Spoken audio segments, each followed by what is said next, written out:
नमस्कार।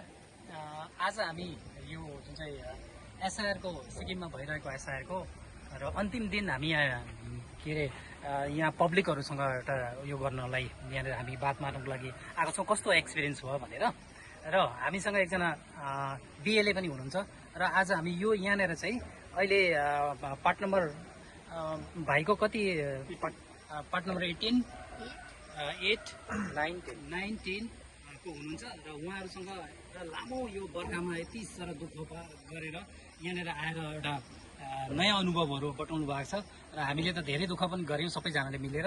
र यहाँ हामीसँग एकजना बिएलए पनि हुनुहुन्छ र पार्ट नम्बर 9 को बिएलए हुनुहुन्छ र यहाँको नाम भक्तबहादुर दर्जी। तपाईँ यहाँ यसरी बिएलओहरूसँग काम गर्दा कस्तो अनुभव भयो तपाईँलाई?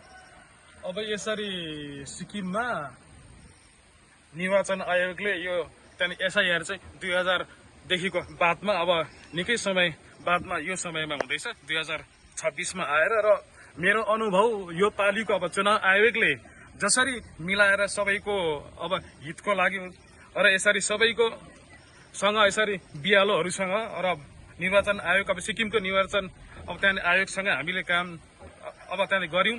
र मेरो अनुभवमा चाहिँ यो भयो कि अब जति पनि सिक्किममा चाहिँ त्यहाँदेखि एलिजिबल भोटर्सहरू हुनुहुन्छ उहाँहरूको चाहिँ नाम सुरक्षित रहोस् सधैँको लागि।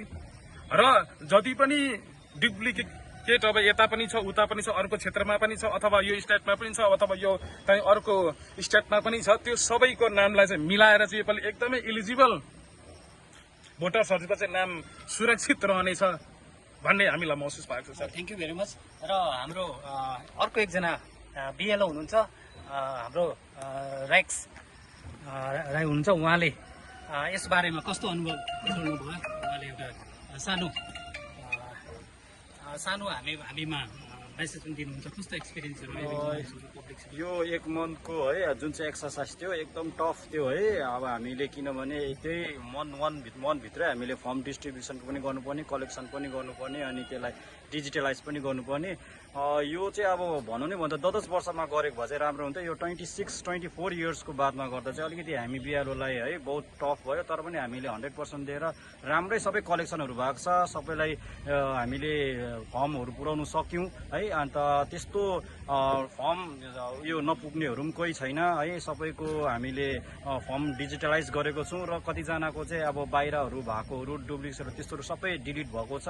र मेरो पार्टमै मात्रै भन्नुपर्दाखेरि है 95 जहाँसम्मको चाहिँ पर्सेन्टेज डिजिटलाइज भएको छ। 5% उहाँहरू एब्सेन्ट हुनुहुन्थ्यो कति डेटहरू भोटर्सहरू भएको छ। र यो एक्सपिरियन्स चाहिँ टफ थियो भनौँ नै भन्दाखेरि एक महिनामा हामीलाई बहुत मेन्टल हेरेसमेन्टदेखि है बहुत साह्रो पर्यो कतिजना बिएलओहरू। किनभने एउटा बिएलओको कसको 300 जना थियो भने त्यही बिएलओको 1200 जनासम्म थियो।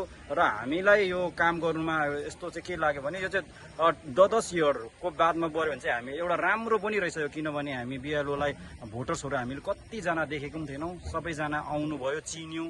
अब त हामी सबै भोटर्सहरूसँग हाम्रो कलेक्सन हाम्रो फोन नम्बर छ। हामी अब उहाँहरूसँग वार्तालाप भने उहाँसँग कनेक्सन गर्नु सक्छौँ है। यो चाहिँ 10 वर्षमा गऱ्यो भने चाहिँ एकदम राम्रो रहेछ।